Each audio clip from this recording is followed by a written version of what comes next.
নামাজ, রোজা, হজ, যাকাত এগুলো কম্পালসারি ডিউটি। ইসলামে সবচাইতে বেশি প্রায়োরিটি দেওয়া হয়েছে মানবতা, মনুষ্য জাতি যেন কষ্ট না পায়। এলাকার মধ্যে বিধবা কে আছে খোঁজ নাও, লিস্ট করো, লিস্ট। বিধবার বাড়িতে শীতের আগে 4টি ব্ল্যাঙ্কেট পৌঁছে দাও। বিধবা মায়ের বাড়িতে 1 বস্তা চাল পৌঁছে দাও। এতিম বাচ্চা কে আছে গ্রাম থেকে, মসজিদ থেকে, আমি আগে বলেছিলাম 4টে গুণ থাকবে মসজিদ কমিটির। কি প্রয়োজন আছে বর্তমান সমাজে মসজিদে পাথর বিছানো? আপনি আমাকে বলেন, পাথরের কি দাম নাই? একটা 1000 স্কয়ার ফিটে একটা যদি বিল্ডিং এ ফ্লোরে টাইলস বা পাথর বিছাতে হয় মিনিমাম 3 থেকে 4 লাখ টাকা মিস্ত্রি সিমেন্ট খরচ আছে কি আছে না? 3-4 লাখ টাকা খরচ নেই? এই 3-4 লাখ টাকা খরচকে আপনি মনে করছেন মসজিদ মডিফাই করছি, 4 লাখ টাকা পাথর বিছলেন মসজিদে, আর ওই মসজিদে একটা মা বিধবা হয়ে গেছে, স্বামী রোড অ্যাক্সিডেন্টে মারা গেছে, স্বামী ক্যান্সারে মারা গেছে, ছোট্ট 4 বছরের একটা ফুটফুটে মেয়ে আছে, স্বামীর বাড়ি থেকে তাড়িয়ে দিয়েছে, ও যখন বাপের বাড়ি চলে এসছে, এই মহিলার বয়স 29 কিংবা 28, হয় ওকে রাস্তায় ভিক্ষা করতে হবে, তা না হলে কলকাতায় ভিড় টেনে রানাঘাট থেকে বা আমাদের কাছাকাছি বগুলা থেকে ট্রেন ধরে কলকাতায় নেমে হয় দেহ ব্যবসা করতে হবে আমার মুসলিম বোনকে, তা না হলে অন্য লোকের বাড়ি কাজ করতে হবে, ঠেলা খেতে হবে, আর তা না হলে ভিক্ষা করতে হবে। কেন এটা মুসলিম সমাজে হবে? কেন 3 লাখ টাকার পাথর? এই টাকাটা বাঁচিয়ে মসজিদে ফল সিলিং, মসজিদে এসি কি প্রয়োজন আছে? একটা মুসল্লি 5 মিনিট নামাজ পড়বে, কতটা কষ্ট হবে? এসি খুব দরকার, আর এসির দরকার তো ইমাম সাহেবের। আপনাকে চ্যালেঞ্জ করছি মিডিয়ার সামনে, কিংবা আপনারা সবাই আমাকে যদি জানা থাকে ফোন করে বলবেন যে হ্যাঁ আব্দুল্লাহ জুবায়ের পেয়েছি, ইমাম সাহেবের ঘরে মসজিদে আজও পর্যন্ত কোন রুমে এসি দেখি নাই। দেখা থাকলে বলুন। আমি আসাম গেছি, ত্রিপুরা গেছি, ঝাড়খণ্ড গেছি, উড়িষ্যা, বিহার গেছি, দিনাজপুর, মালদা, মুর্শিদাবাদ, নদিয়া, হুগলি, হাওড়া, আপনাদের নদিয়া, 24 উত্তর, দক্ষিণ 2 মেদিনীপুর, সব জায়গায় আল্লাহ আমাকে যত জায়গায় নিয়ে গেছে, বাংলার বাইরে কোন ইমামের রুমে এসি, অথচ ইমামটা গরমে শুয়ে আছে, ছটফট করছে। কি গরম পড়ে গেল বছর, এই যে আবার সামনে আসছে বিশ্ব উষ্ণায়ন যখন শুরু হবে, ইমামের রুমে এসি দেয় নাই, চর্বিযুক্ত হারামের ভুঁড়ি ফ্যানের তলায় নামাজ পড়ছে, 2 টন এসি লাগিয়ে, এসির যে সামনে হাওয়া যেখানে এয়ার সাপ্লাই হয় ওখানে দাঁড়িয়ে আল্লাহু আকবার। ফেরেশতারা এক ঝাপটায় 32টা দাঁত একদম পেটের ভিতর ঢুকিয়ে দেবে। হারামিগিরি করছো, বাপের টাকায় মসজিদে এসি লাগিয়েছো। ইমামের মাইনে বাড়াতে বললে ইমামের তাড়িয়ে দিচ্ছে, মুয়াজ্জিন সাহেবটার মাইনে বাড়ায় না, বাচ্চা মসজিদে পড়তে আসবে, বাচ্চাদের একটা কোরআন শরীফ কিনে দেয় না, পাড়ায় বিধবা মহিলা না খেয়ে মারা যাচ্ছে।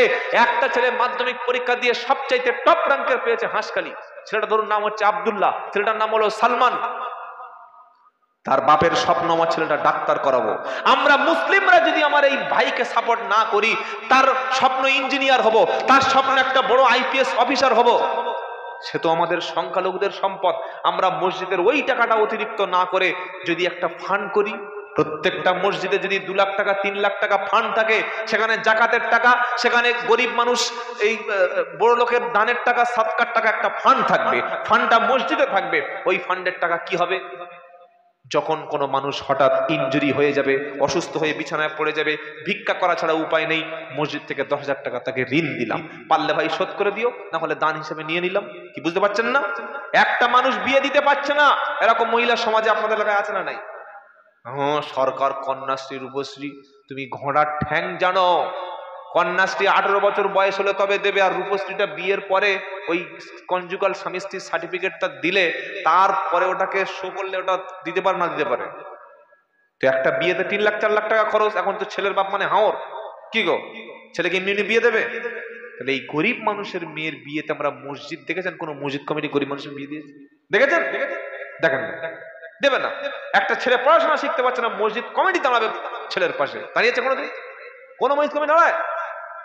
মসজিদে ঢুকে দেখি জান্নাত করে সর্বনাশ, শীতকালে দেখি এরকম মোটা কার্পেট বিছিয়ে, হ্যাঁ বিশাল ব্যাপার।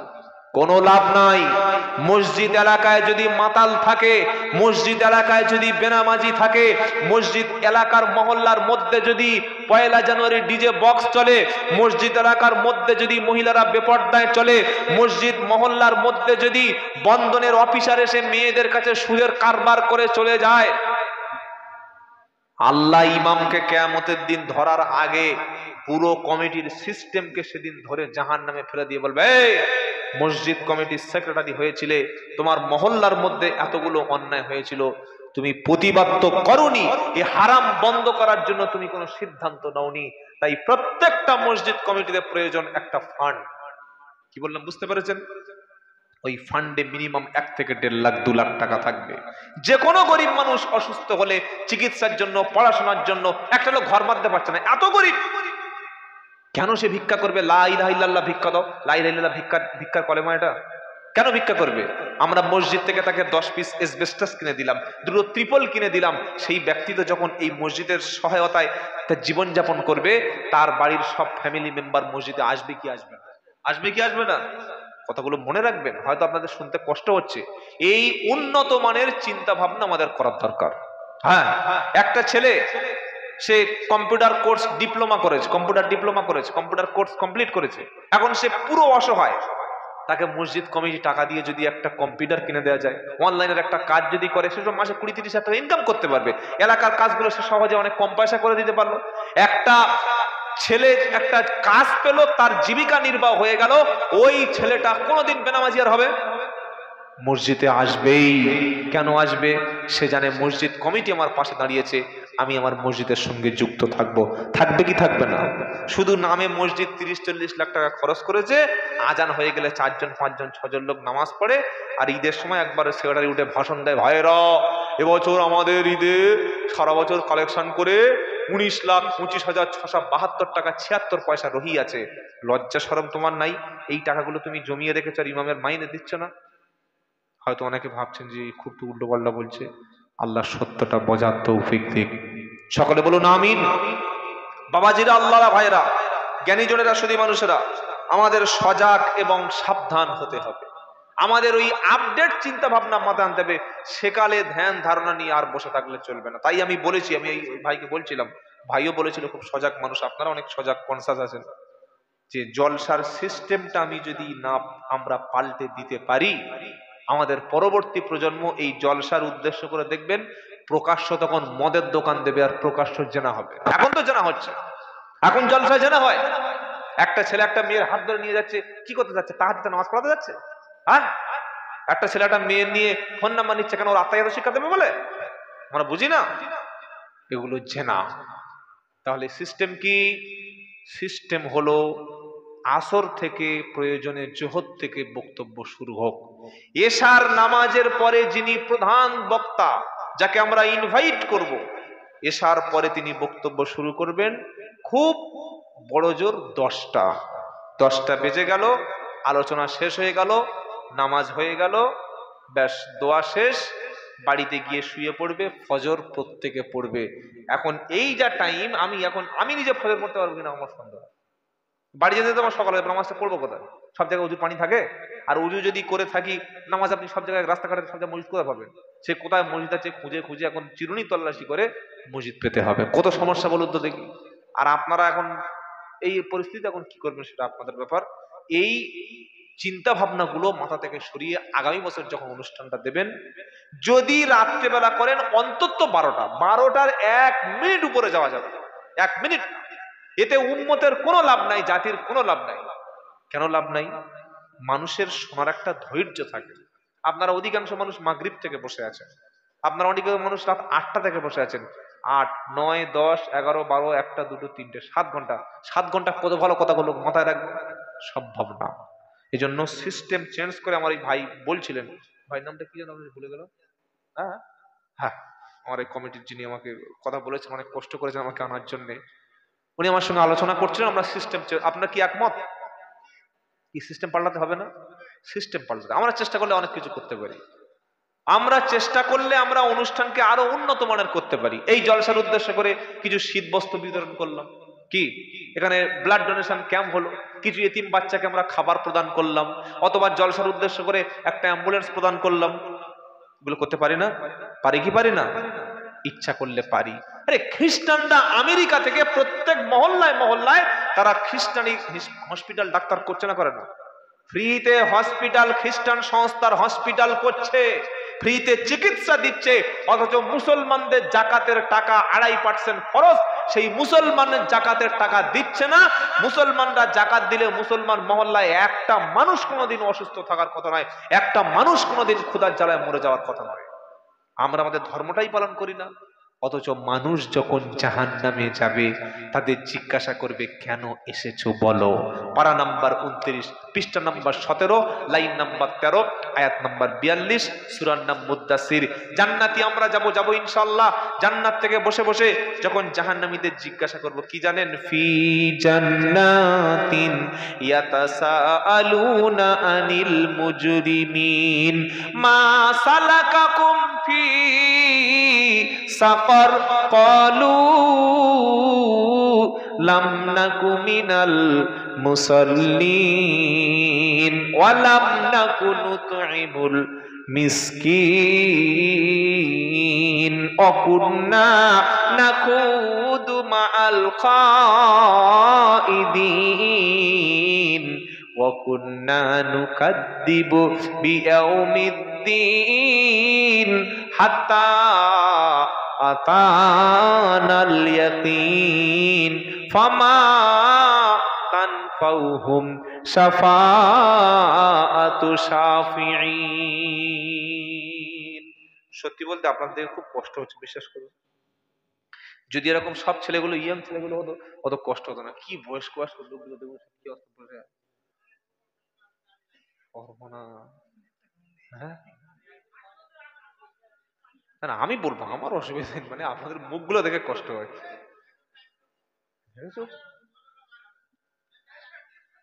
বিখ্যাত মাল আছে, আগেকার লোক, আগে লোক খেত কি দুধ, আর এখন খাচ্ছে কি ঘোষ গাঁজা। আগে গরুর দুধ কোত কোত করে খেত, বাঁটে মুখ দিয়ে খেত, কি খেত না। আগে ওই কাঁচা টমেটো বাগান থেকে তুলে মেরে দিত না। আর এখন টমেটো সাইজ দেখেছেন? হ্যাঁ কি গো, আগে যে চাল খেত লোক সার ছাড়া, আগের ফ্যান আর এখনকার বিরিয়ানি সমান হবে? ফ্যান বোঝেন না? আমার 23 বছর বয়স, আপনি বুঝতে পারছেন না? ভাতের মোটা চালের ফ্যান, পাটনাই চাল। এখন বিরিয়ানির ওটা সেমালার নাই। আগের জিনিসের টেস্ট ছিল। আগে খেজুর গাছ কেটে যে রস খেত, সেমাল এখন আছে? সব জিনিস ভেজাল আর ভেজাল।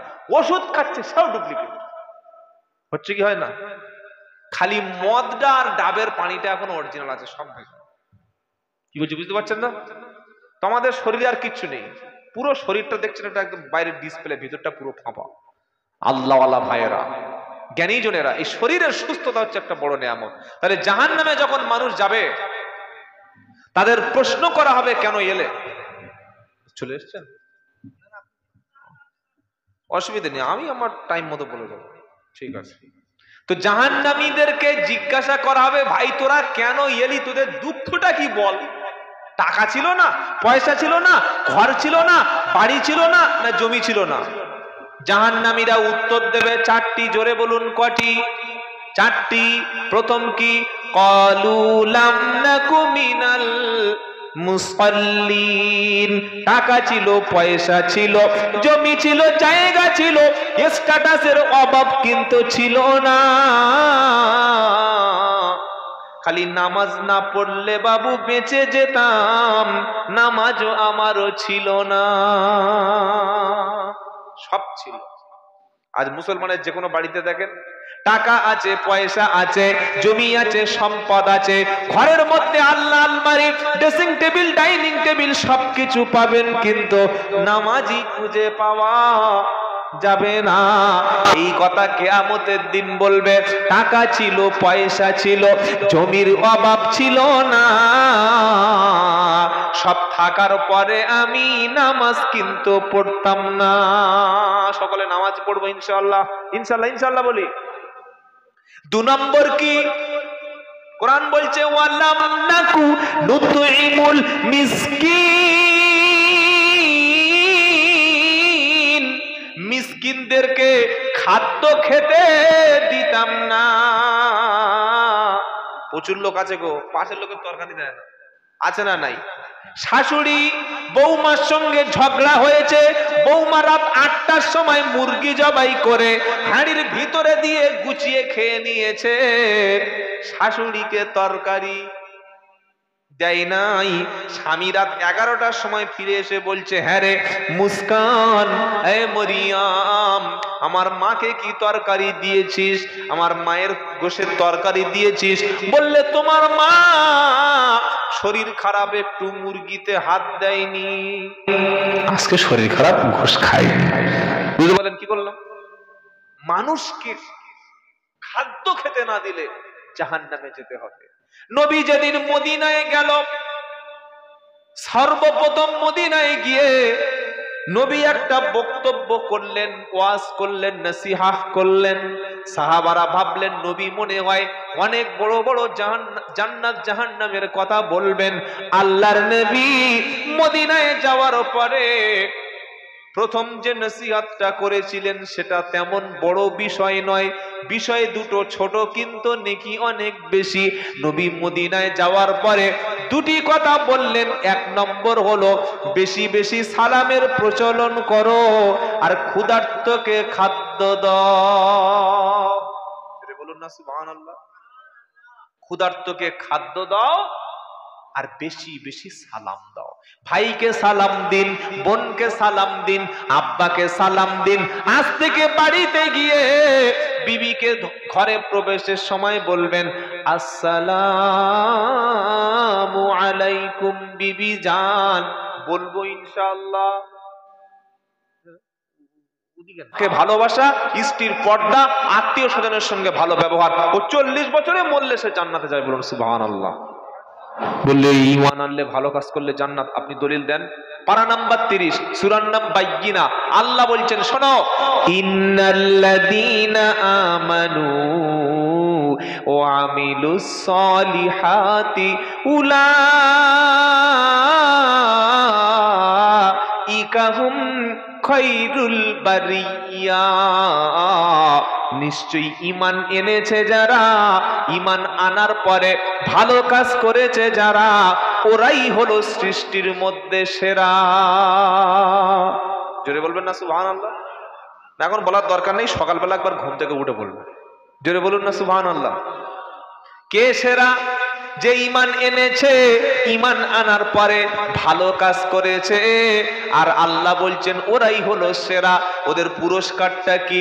লাহুম জান্নাতুন তাজআদুনিল তাজরি মিন তাহতিহাল আনহার রাদিয়াল্লাহু আনহুম ওয়া রাদু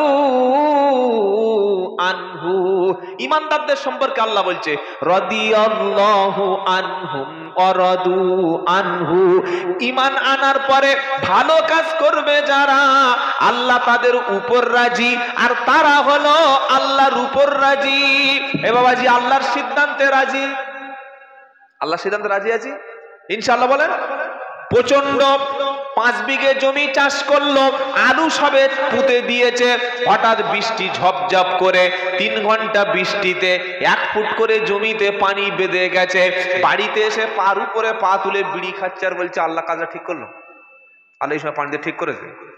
আল্লাহর উপরে রাজি? এই জোরে বলুন। তাহলে বলছে আল্লাহর উপর রাজি। ও রাজি থাকার লোকটা খুব কম। ঈমান এনেছে লা ইলাহা ইল্লাল্লাহ। রবীন্দ্রনাথ ঠাকুর বলেছে, আমাদের মুখ্যমন্ত্রী প্রায় সময়কে বলে লা ইলাহা ইল্লাল্লাহ। বলে কি বলে না? হ্যাঁ, লা ইলাহা ইল্লাল্লাহ বলে, কিন্তু ওই লা ইলাহা ইল্লাল্লাহ কি অন্তর থেকে বলে নাকি ও ভোটের জন্য বলে? এটা ভাবতে হবে। আমি কোনো দলের বিরোধী নই, সব রাজনৈতিক নেতারা বলে, সুযোগ পেলে সবাই টুপি পরে। একদিকে বলছে আজমিরে শিবলিঙ্গ পাওয়া যাচ্ছে, বিজেপির নেতারা বলছে, হিন্দুত্ববাদীরা যারা গোড়া হিন্দুত্ববাদী, আবার অপর দিকে বলছে আমাদের চাচা মোদী সাহেব উনি 1 সপ্তাহ আগে আজমিরে চাদর পাঠিয়েছেন। দেখেন নাই? দেখেন নাই?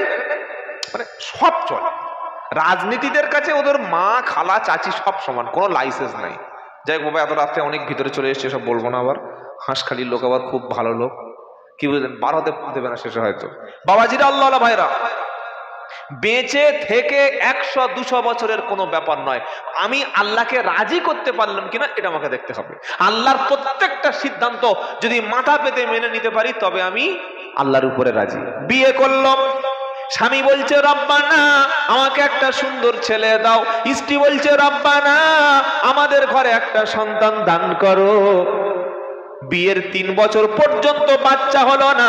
বিয়ের পরে ছেলের মা নিয়ত করে রেখেছে ছেলে হলে বাচ্চাকে নিয়ে আমি মানত করব।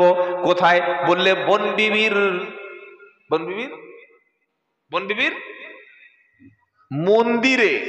বন বিবি আবার মন্দির, মুসলমান। বাবাজিরা, আল্লাহ ভাইয়েরা, আল্লাহ একটা বাচ্চা দিল, হয়েছে বেটা ছেলে। ছেলেকে কোলে নাচাতে নাচাতে নিয়ে চলে গেল বন বিবির দরবারে। সেখানে খাসি জবাই করলো, সেখানে মুরগি জবাই করলো, সেখানে মান্নত করে দিল। আল্লাহ বললেন দিলাম আমি, গেলি কোথায়? বাচ্চা দেয়। সকালবেলা বসেছে একদম, ইয়াসিন আল কুরআনিল হাকিম। সব জায়গায় টান আছে, হ্যাঁ? জাবার জের পেশ থাকলে টান দেওয়া একেবারেই নিষেধ। ও টান দিয়েছে, ইয়াসিন আল কুরআনিল হাকিম। ভালো লাগছে, টান দিয়েছে। আর আমাদের যা আজান হয় কি মসজিদে, ক টাকা মুয়াজ্জিনকে দিই? ১,৫০০, ১,০০০। আর কোন কোন মসজিদে ফ্রি মুয়াজ্জিন ফ্রি, পুরো একদম ফ্রি অফ কস্ট, বিনামূল্যে। কত ভালো হবে! বিনামূল্যে চিকিৎসা, বিনামূল্যে শিক্ষা, বিনামূল্যে মুয়াজ্জিন। কি বুঝলেন? তা ফজরের সময় আজান দিয়ে সর্বনাশ, শুনলে কুকুর ছুটে আসবে করে, এত ভয়ঙ্কর। আল্লাহু আকবার, আল্লাহু আকবার। আল্লাহ 12। ফেরেশতারা তোর কবরে রাখবে, হাড় ভেঙে পুরো একদম পাউডার করে দেবে, হাড় ভেঙে পুরো ব্লিচিং পাউডার করে দেবে। কিচ্ছু জানে না। ইমাম সাহেব পায়ে ধরছে, চাচা শেখো, চাচা শেখো, এই আজান হয় না, আজান হয় না। কেউ ভুল দেখতে পারে, তুমি ভুল দেখছো, তুমি চাইছো তোমার অন্য লোক ইমাম মুয়াজ্জিন হোক না গো, কোনোদিন ভুল ধরবে না। আর প্রত্যেকটা মসজিদে কিছু এড়ে মুসল্লি থাকে, এড়ে এত হেঁকাতে আপনি ভাবতে পারবেন না, থাকে না? সব মসজিদ মাদ্রাসা করে এড়ে লোক থাকে, হেঁকাতের একদম বিষ। এদিকে বলবেন ওদিকে যাবে, এদিকে বলবেন ওদিকে যাবে, প্রচুর হেঁকাতে লোক থাকে। আর মুয়াজ্জিনের সাথে মতো হেঁকাতে পৃথিবীতে খুব কম লোক হয়। তো ভাইলা মাশাআল্লাহ ভালো লোক আছে। ইমাম সাহেব বলছে চাচা এরা আজান হয় না, আল্লাহ বলতে হয়। বলে টানলে আল্লাহকে বলা হয় যে আল্লাহ তুমি বড় প্রশ্নবোধক, ইন্টারোগেটিভ সেন্টেন্স হয়েছে, এরকম করতে নাই। চুপ করো, মিয়ামতি করে খাচ্ছ খাও, আমার পিছনে লেগো না, তোমার 12টা বাজে দেবো। কি বলছি বুঝতে পারছেন না? এটা করবেন না। আজান দিলে লোক আসবে না। আজান দিতেন হযরতে বেলাল। বলুন সুবহানাল্লাহ। আল্লাহু আকবার, আল্লাহু আকবার, আল্লাহু আকবার, আল্লাহু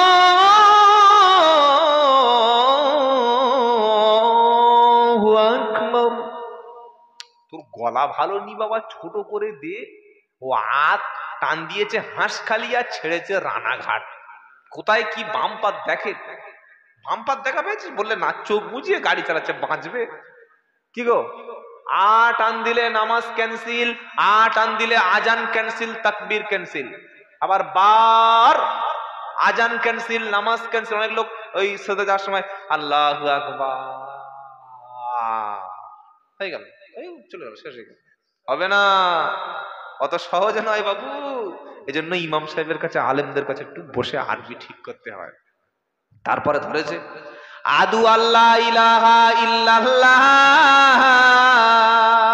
ওর কটা হাত? আদু আল্লাহ কি রে? আশহাদু, কি সুন্দর আজান। আশহাদু আল্লাহ ইলাহা ইল্লাল্লাহ, আশহাদু আন্না মুহাম্মাদার রাসূলুল্লাহ, হাইয়া আলাস সালাহ। সদ কি? সদ না সিন না সদ? সদ মানে সলাহ, নামাজের দিকে এসো, এসো তুমি আল্লাহর ঘরের দিকে এসো। ডাকছে, ইনভাইট করছে মানুষকে, আল্লাহর দিকে আহ্বান করছে, দাওয়াত দিচ্ছে। পান জর্দা তামাক খেয়ে খেয়ে জিভ পুড়িয়ে দিয়েছে। হাইয়া আলা শালা, শালা কি রে? কোথায় সিন আর কোথায় সিন, অর্থ উল্টে যাবে না? কোরআনে চারটে আছে, একটা সিন আছে, একটা সিন আছে, একটা সাদ আছে, একটা সা আছে। সা যেমন লাবিসিনা ফিহা আহকাবা, এখানে আছে সা ইহদিনাস সিরাতাল মুস্তাকিম, এখানে আছে সাদ আউযু বিল্লাহি মিনাশ শাইতানির রাজিম, এখানে আছে সিন বিসমিল্লাহির রহমানির রহিম, এখানে আছে সিন। চারটে বললে অর্থই উল্টে পাল্টে যাবে। কোথাকার কি জানে না, ট্রেনিং নেই নাই, হাই আলা শালা। তো কোন রকমের টেনে টেনে শালাটা শালা হয়েছে, আর ফালায় গিয়ে আর ফা উচ্চারণ হয়। কি বুঝলেন? আরবিতে পে বলে কোনো শব্দ নেই, বাংলায় প আছে, ইংরেজিতে এফ আছে, আছে না নাই? পি আছে, পি পি। আর আরবিতে উর্দুতে পে আছে, কিন্তু আরবিতে পে বলতে কিচ্ছু নেই। আরবিতে আছে কি? ফা। ফা যেমন কাইফা ফালা, হ্যাঁ আছে। তো এই যে ফালাহ, আজানে যেটা বলা হয় কি, হাইয়া আলাল ফালাহ, এসো কল্যাণের দিকে এসো। উনি যে প্রথমে বললেন যে হাইয়া আলাস সালাহ, নামাজের দিকে এসো। বান্দা প্রশ্ন করছে, আল্লাহ নামাজে গেলে আমার কি লাভ আছে? আমার দুনিয়া আখেরাতে কি লাভ? আল্লাহ বলছেন দুনিয়া আখেরাতে সবচাইতে লাভ আছে নামাজের মধ্যে। বলুন সুবহানাল্লাহ। তাই তো আমি বলেছি হাইয়া আলাল ফালাহ, এসো কল্যাণের দিকে এসো। ফালাবাদ দিয়ে হাইয়া আলাল পালা, যে কজন আসছিল সে ফেলে চলে গেল। এই জন্য মুয়াজ্জিন রাখবেন টাকা দিয়ে উপযুক্ত লোক। যদি যিনি আসেন, আমি বলছি না কে আছে জানি না, আপনার জানার দরকার নেই, যদি ভুল হয় ইমামকে দিয়ে ট্রেনিং এর ব্যবস্থা করবেন, তালিমে বসাবেন। যদি উনি না পারেন, চাচা 500 টাকা মাসে দিচ্ছি, হাত খরচ রাখুন, আপনি আমাদের অন্য একটা মুয়াজ্জিনকে সুযোগ দিন। মনে থাকবে ইনশাআল্লাহ। ফজরের সময় আসসালাতু খাইরুল মিনালের মারে মিনাল নাউল, কি এটা আজান? কতবার আমি এই ভুলগুলো বারবার বলেছি যে আসসালাতু নয় আসসালাতু, খাইরুল নয় খাইরু, খাইরুম, খাইরুম মিনান নাউম, আর উনি খাইরুল মিনান নাউল। এত ভুল করে আজান দিচ্ছে, এটা আজান না।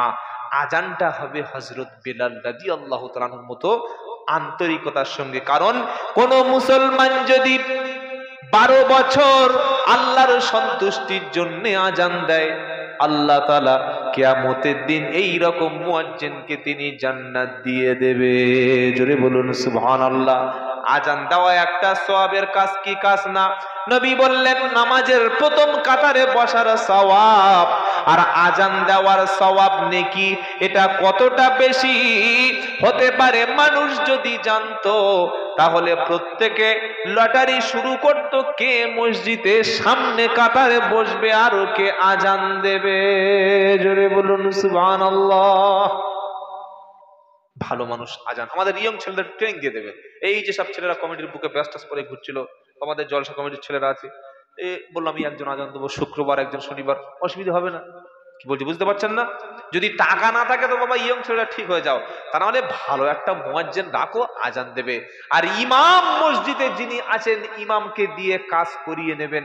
জানি না কত বেতন দেয়া হয়, বর্তমানে যা যুগ জামানা বাবা, 10 ছাড়া নামাজ হবে কিনা খুব সন্দেহ আছে। 10 মিনিমাম 10। যেভাবে সব জিনিসের দাম বাড়ছে, ইমামের তো একটা বাচ্চা আছে, তার একটা বিবি আছে, তার একটা সংসার আছে, সেই মানুষটা 30 দিন আপনার মহল্লায় পরিশ্রম করছে, 10 টাকা দেবেন না? কেন দেবেন না? না আমাদের গরিব এলাকা, তো মাসে 100 টাকা দিলে 100 ঘর থাকলে কত টাকা? 10,000। গ্রামের লোকের পয়সা কম নেই, বদমাস কিন্তু কমিটির লোক। হ্যাঁ, ও কে চটবে ফাটবে সব ঝামেলা হটাও। সত্য কথাটা বলছি, ভালো লাগে শোনো, তা না হলে বাদ দিয়ে দাও। 4টে গুণ যার মধ্যে আছে সে মসজিদ কমিটি থাকবে, এটা আল্লাহর কথা। পারা নাম্বার 10, পৃষ্ঠা নাম্বার 9, লাইন নাম্বার 9, 10, আয়াত নাম্বার 18, সূরার নাম তাওবা। আল্লাহ বলছেন মসজিদ কমিটির মধ্যে 4টে গুণ থাকতে হবে। 4টে গুণ না থাকলে কমিটি থেকে রিজাইন দিয়ে বাড়ি চলে যাও, অন্য কাজ করে খাও। কমিটিতে যেমন তেমন ব্যক্তিকে রাখবেন না। 23 লাখ টাকা মসজিদ ফান্ডে আছে, আর ইমাম সাহেবের বেতন দেয়। কি বলছি বুঝতে পারছেন না? মাসে 6,000 টাকা দিচ্ছে, 8,000 10,000 টাকা দিচ্ছে মাসের শেষে।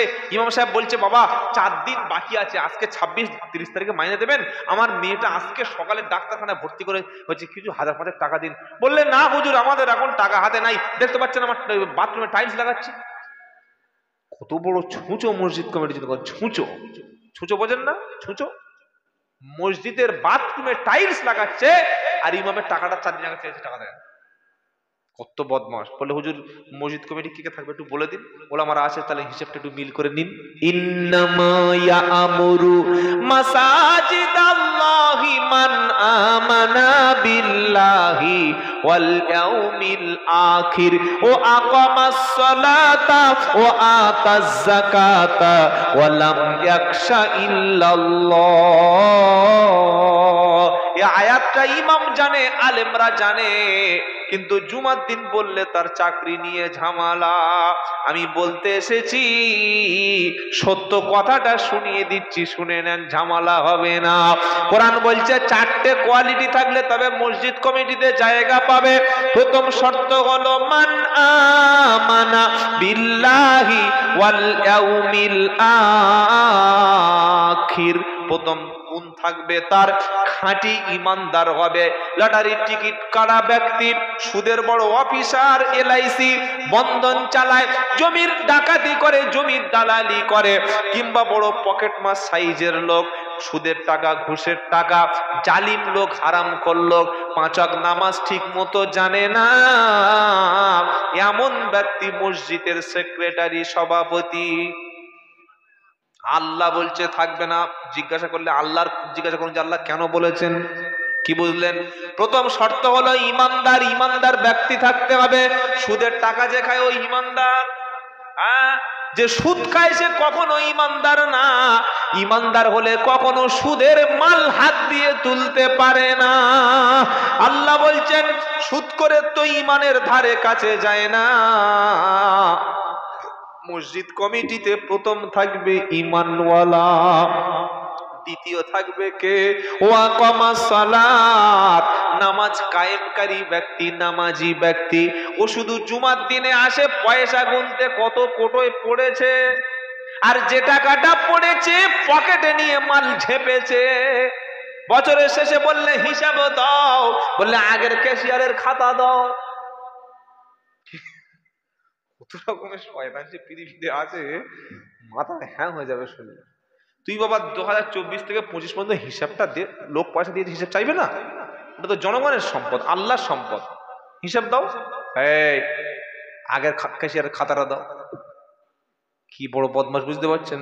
একটা টাকা যদি মসজিদ মাদ্রাসার কেউ খেয়েছে রে বাবা, ওর চামড়া হাই ভোল্টেজ বিদ্যুৎ দিয়ে পোড়ানো হবে।